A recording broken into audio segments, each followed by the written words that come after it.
नमस्कार। प्रोग्राम कायदा कानून की इस नई कड़ी में आपका बहुत बहुत स्वागत है। लगातार हम चर्चा कर रहे हैं कंज्यूमर प्रोटेक्शन एक्ट 2019 के बारे में और आज भी इसके एक और पहलू के बारे में बात करेंगे।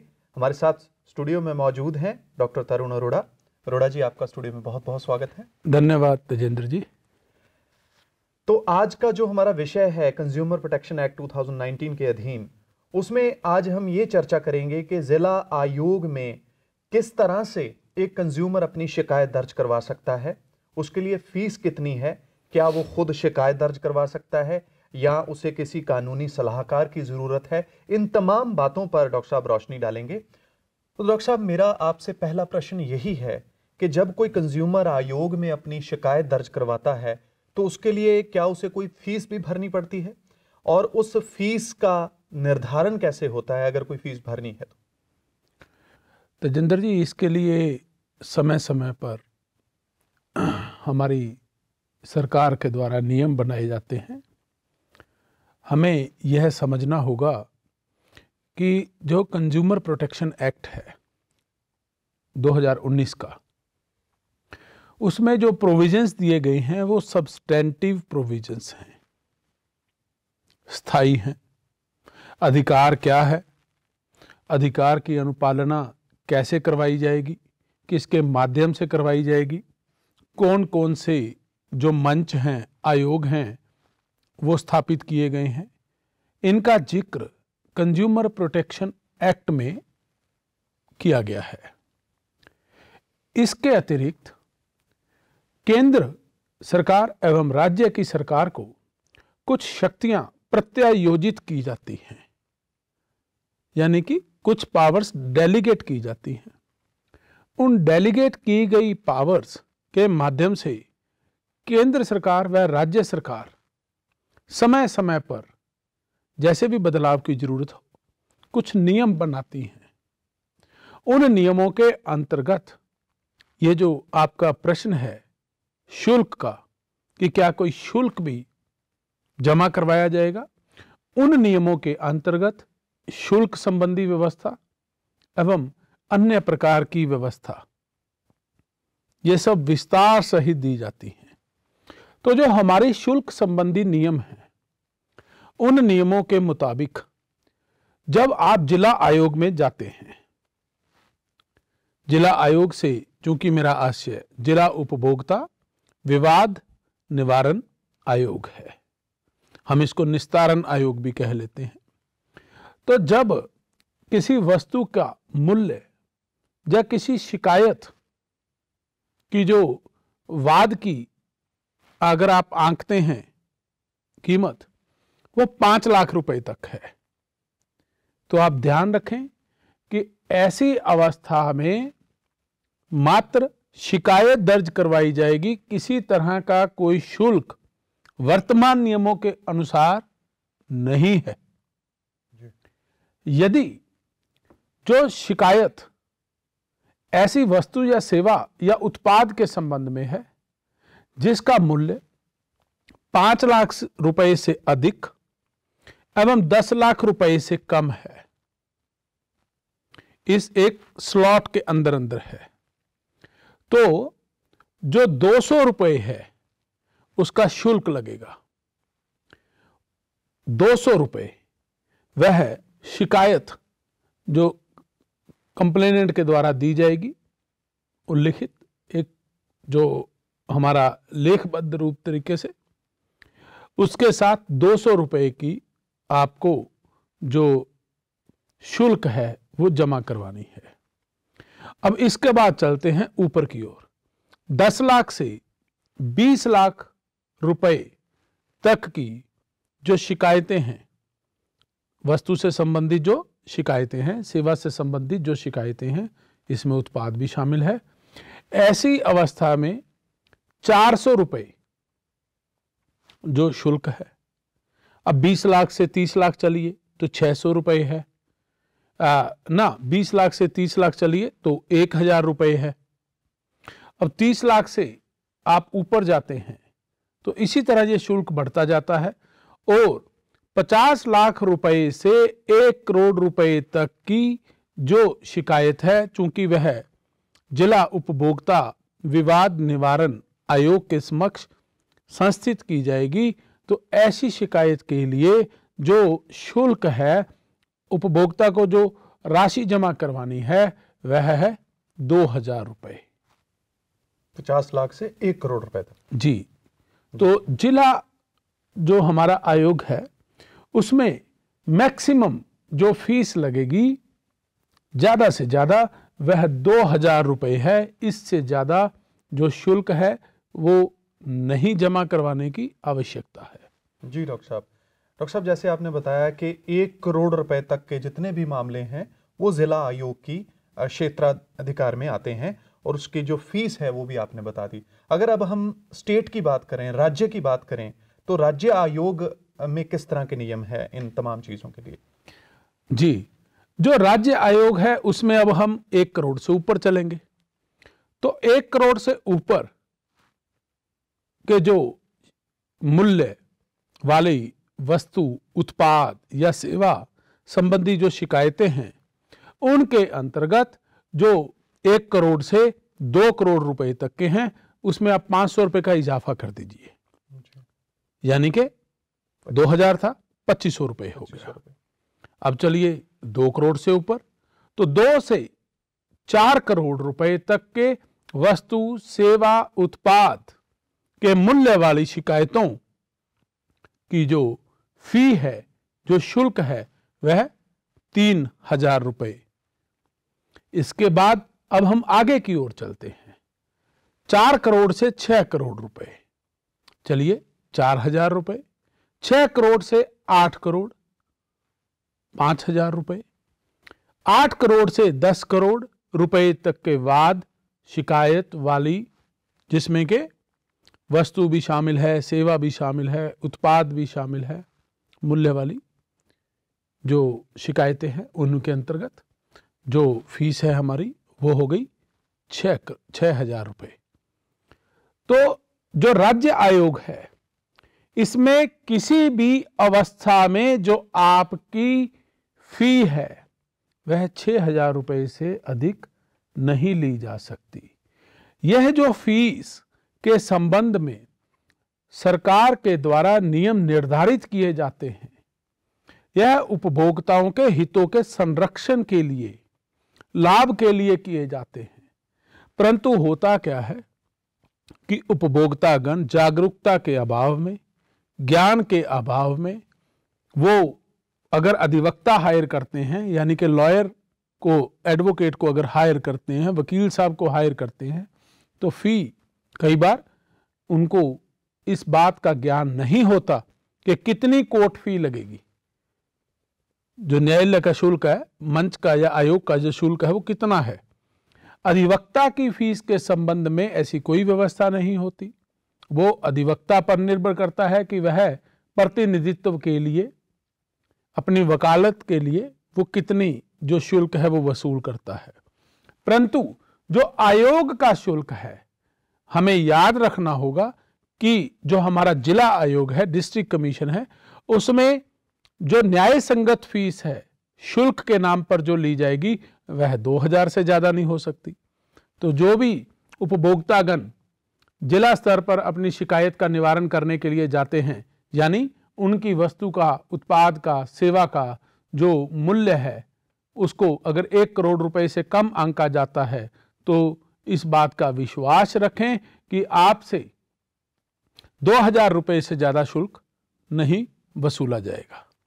और अगर आपकी वस्तु का मूल्य 1 करोड़ रुपए से 10 करोड़ रुपए तक के मध्य का है, तो आपसे 6,000 से ज्यादा जो शुल्क है वो नहीं वसूला जा सकता है। ये मैं आयोग के शुल्क की बात कर रहा हूं, इस बात का फिर ध्यान रखें। वकील महोदय का, आपके जो विधिक प्रतिनिधित्व करेंगे, उनका शुल्क अलग है। जी, ये सिर्फ शिकायत दर्ज करवाने की फीस है। जी।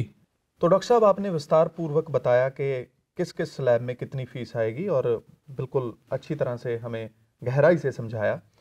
अगर अब डॉक्टर साहब बात करें राष्ट्रीय आयोग में आने वाली शिकायतों की, तो क्या इसमें आने वाली शिकायतों का शुल्क भी 6,000 रुपए है या ये बढ़ जाएगा? जी देखिए, 10 करोड़ रुपए से ऊपर के जो मूल्य वाली शिकायतें हैं उनमें शुल्क बढ़ेगा। जी। जो 10 करोड़ रुपए से नीचे तक था वह, जैसा कि हमने पहले चर्चा की, वो 6,000 रुपए तक है। जैसे ही आप राष्ट्रीय आयोग के लिए मतलब जाने का जो विकल्प है वो चुनेंगे, और वो विकल्प चूंकि आपकी वस्तु सेवा या उत्पाद के मूल्य के आधार पर आप चुनेंगे, तो जो उसकी शुल्क है वो 7,500 रुपए निर्धारित है। राष्ट्रीय आयोग में जाने के लिए आपको जो उसका मूल क्षेत्राधिकार है, इस बात का याद रखें, मूल क्षेत्राधिकार, अपीलेट ज्यूरिसडिक्शन की बात नहीं मैं कर रहा हूं, तो मूल क्षेत्राधिकार में 7,500 रुपए जो है वह मैक्सिमम वन टाइम शुल्क लगेगा।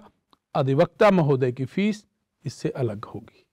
जी डॉक्टर साहब, एक और टेक्निकल बात है कि जो फी हमने अदा करनी है, जैसे आम कोर्ट्स में देखा जाता है कि हम judicial stamps, court fee stamps लगती हैं या स्टाम्प पेपर, इसमें क्या व्यवस्था होती है? इसी तरह से फीस पे करनी होती है या कोई और विकल्प है? जी, इसमें थोड़ा भिन्न प्रकार की प्रक्रिया है। आपको ध्यान होगा कि डाकखाने के माध्यम से जो डाकघर हैं उनमें इंडियन पोस्टल ऑर्डर मिलता है।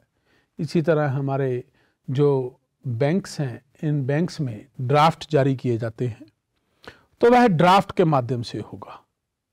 नेशनल कमीशन है, स्टेट कमीशन है, या हमारा जो डिस्ट्रिक्ट कमीशन है, इनमें ड्राफ्ट या इंडियन पोस्टल ऑर्डर के माध्यम से जो शुल्क है वह जमा करवाया जाएगा। जी डॉक्टर साहब, अगला प्रश्न है, ये जो डिमांड ड्राफ्ट है, इंडियन पोस्टल ऑर्डर एक शिकायतकर्ता जो खरीदेगा वो किसके नाम पे जारी होगा? यह बड़ा ही आपने महत्वपूर्ण और बारीक प्रश्न निकाला है। कई बार ऐसा होता है कि उपभोक्ता खुद अगर पढ़ा लिखा है, साक्षर है और आत्मविश्वास से लबरेज है, तो वह खुद अपना चूंकि शिकायत दर्ज करवा सकता है, तो निश्चित तौर पर इन बातों की जानकारी उसे होनी जरूरी है। तो जब हम बात करते हैं कि जो शुल्क है वो जमा करवाया जाना है, कितना जमा करवाया जाना है, यह हमने चर्चा कर ली है। अब प्रश्न यह है कि वो किसके नाम पर इशू करवाया जाएगा, डिमांड ड्राफ्ट जो बैंक से है या फिर इंडियन पोस्टल ऑर्डर। तो इस बात का ध्यान रखें कि यदि मामला national consumer dispute redressal commission, भावार्थ राष्ट्रीय उपभोक्ता विवाद निवारण मंच यानी आयोग के समक्ष संस्थित किया जाना है, तो उसके रजिस्ट्रार के फेवर में, पेबल एट जहां नेशनल कमीशन का ऑफिस है। जी ठीक है तजेंद्र जी। जब राज्य आयोग की बात करें, state consumer dispute redressal commission, भावार्थ राज्य उपभोक्ता विवाद निवारण आयोग, इसके भी रजिस्ट्रार के हक में यानी registrar in favour of registrar, payable eight जिस स्टेशन पे वह स्टेट कमीशन स्थापित किया गया है, जिस शहर में मतलब जी। परंतु जब district consumer dispute redressal commission यानी कि जिला उपभोक्ता विवाद निवारण आयोग में शुल्क जमा करवाया जाएगा, तो वह जो शुल्क है वह president of the commission, president district consumer dispute redressal commission, payable eight जिस डिस्ट्रिक्ट में वो हेडक्वार्टर पे स्थापित है। तो यहां पर जो आपने ध्यान रखना है, नेशनल कमीशन और स्टेट कमीशन में दोनों के रजिस्ट्रार के हक में, डिस्ट्रिक्ट कमीशन के प्रेसिडेंट के हक में आप इंडियन पोस्टल ऑर्डर या डिमांड ड्राफ्ट जारी करवा सकते हैं। और आपको यह इस बात का पूरा ध्यान रखना होगा कि जो नाम है, जो पद है वह एवं जो कमीशन है उसका नाम उस ड्राफ्ट पर चूंकि बैंक द्वारा सही रूप से अंकित किया जाए। और यदि इंडियन पोस्टल ऑर्डर है, चूंकि उसमें कंप्लेनेंट के द्वारा खुद उस राशि को भरा जाएगा और इसके अलावा जिसकी फेवर में है वह भी खुद लिखा जाएगा। इसीलिए इनका जो नाम है, शीर्षक है, वह मैंने पूरा बोला है। दोबारा आपकी सुविधा के लिए, आपकी जानकारी के लिए मैं उसको दोहरा देता हूं। नेशनल कमीशन के लिए registrar, national consumer dispute redressal commission, registrar, state consumer dispute redressal commission, president, district consumer dispute redressal commission. अगर हिंदी में तो रजिस्ट्रार, राष्ट्रीय उपभोक्ता विवाद निवारण आयोग, रजिस्ट्रार, राज्य उपभोक्ता विवाद निवारण आयोग, प्रेसिडेंट, जिला उपभोक्ता विवाद निवारण आयोग। इनकी फेवर में आपको यह डिमांड ड्राफ्ट, आपको यह इंडियन पोस्टल ऑर्डर, जो भी आपको सुविधाजनक लगे, आपके पास दोनों विकल्प उपलब्ध हैं। जी डॉक्टर साहब। डॉक्टर साहब, अगला एक बहुत इंपॉर्टेंट प्रश्न ये है कि जब कोई कंज्यूमर अपनी शिकायत दर्ज करवाता है, चाहे कोई भी आयोग हो, जिला आयोग हो, राज्य या राष्ट्रीय आयोग, तो कौन कौन से दस्तावेज हैं जो उसको साथ में अटैच करने हैं, जो उसकी शिकायत को प्रमाणिक बनाते हैं, ऑथेंटिकेट करते हैं? इसके बारे में कुछ बताइए। देखिए, जहां तक दस्तावेज का प्रश्न है, शिकायत जो उसका ज्ञापन दिया जाएगा वह तो एक फॉर्मेट है, उसमें वो अपनी कंप्लेंट बड़े सरल शब्दों में और स्पष्ट शब्दों में रख सकता है। उसके अतिरिक्त कंज्यूमर के द्वारा उस जो ट्रांजैक्शन है परचेज की, सेल परचेज की, कोई वस्तु खरीदी है, कोई सेवा प्राप्ति की है, कोई उत्पाद खरीदा है, उसका बिल, हम उसको इनवॉइस नंबर भी कह लेते हैं कई बार, उसकी रसीद या उसकी रसीद, या फिर उसका कैश मेमो। परंतु कैश मेमो का भी कुछ ध्यान रखना है, उसमें निम्नलिखित जो हम बातें अभी चर्चा करेंगे उनका जिक्र होना अनिवार्य है। क्योंकि जो इनवॉइस है, आजकल कंप्यूटराइजेशन का युग है, तो वो प्रिंटर में उनका फीड है, वो सॉफ्टवेयर के माध्यम से उसकी सारी जो जानकारी है वो जो वांछनीय है वो दी जाती है, जो स्टैंडर्ड आपके वेंडर हैं मार्केट में। तो अगर आप कैश मेमो भी प्राप्त करते हैं तो आप इन बातों का ध्यान रखेंगे कि उस पर विक्रेता की पूरी जानकारी, उसकी फर्म का नाम, उसकी फर्म का फोन नंबर, उसकी फर्म का जो भी टैक्स जो लॉज हैं, कर कानून, उनके मुताबिक जो भी जीएसटी नंबर, उसका इनवॉइस नंबर, और बिल या इनवॉइस या कैश मेमो जारी किए जाने की तारीख, उपभोक्ता का नाम, उपभोक्ता का एड्रेस जहां पर वो सामान डिलीवर किया गया है, चाहे वह आप मार्केट से परचेज करते हैं, एटलीस्ट आपका नाम और शहर का नाम उस पर अक्सर दिया जाता है। इसके साथ कितनी मात्रा में वो सामान खरीदा है,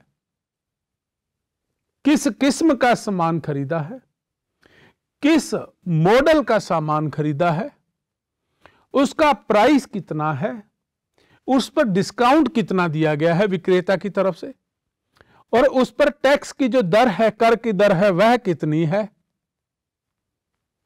और टैक्स जो राशि में लगाया गया है वह कितना है।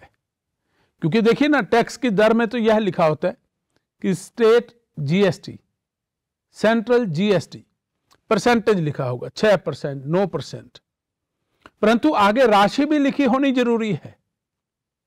और फिर उसका कुल एवं उसके बाद यदि कोई हैंडलिंग चार्जेस हैं, इंस्टॉलेशन चार्जेस हैं, डिलीवरी चार्जेस हैं, FOR है जहां पर उसको पहुंचाया जाना है, इन सब बातों का, इन सब तथ्यों का जिक्र होगा तो उपभोक्ता की शिकायत की प्रामाणिकता एवं उसका महत्व बढ़ जाएगा।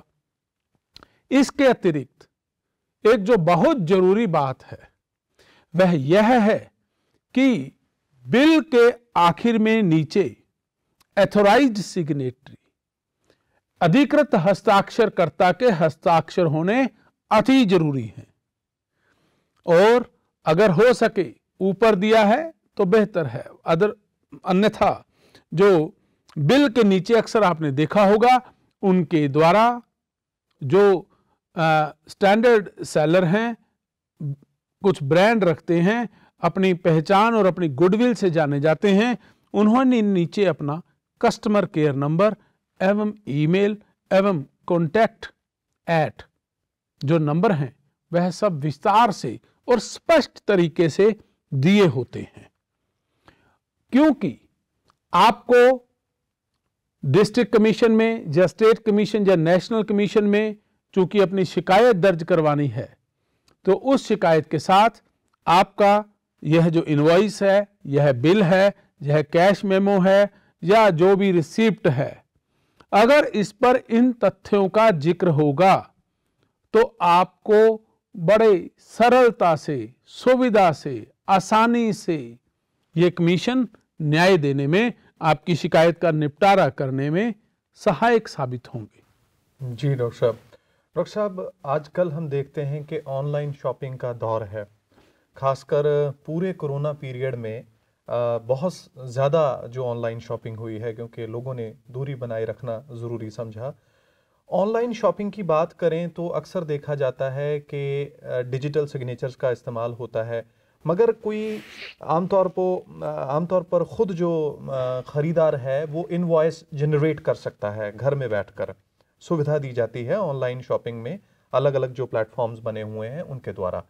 अगर उस बिल या इनवॉइस पर सेलर के सिग्नेचर नहीं है तो क्या जब इसकी कंप्लेंट होती है, किसी वजह से प्रोडक्ट डिफेक्टेड आ गया है, तो क्या इसकी मान्यता होगी इनवॉइस की या नहीं होगी?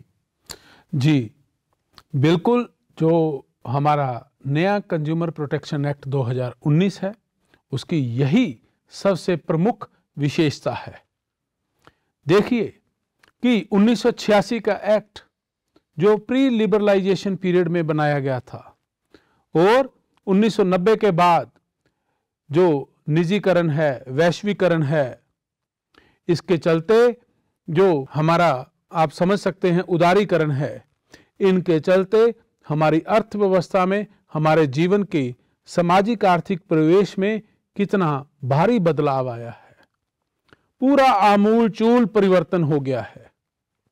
तो उसी बात को, इसी बदलाव को मद्देनजर रखते हुए भारत सरकार के द्वारा यह उपभोक्ता संरक्षण अधिनियम 2019 बनाया गया। इस अधिनियम के माध्यम से जो ऑनलाइन परचेजिंग की आपने बात की, उस ऑनलाइन परचेजिंग को प्रमाणिक बनाने के लिए, उपभोक्ताओं के हितों की सुरक्षा के लिए एवं जो संयुक्त राष्ट्र का एक मॉडल लॉ है, यूनिसिट्रल मॉडल लॉ ऑन ई-कॉमर्स, उसकी जरूरतों को, स्टैंडर्ड्स को पूरा करने के लिए यह एक्ट बनाया गया।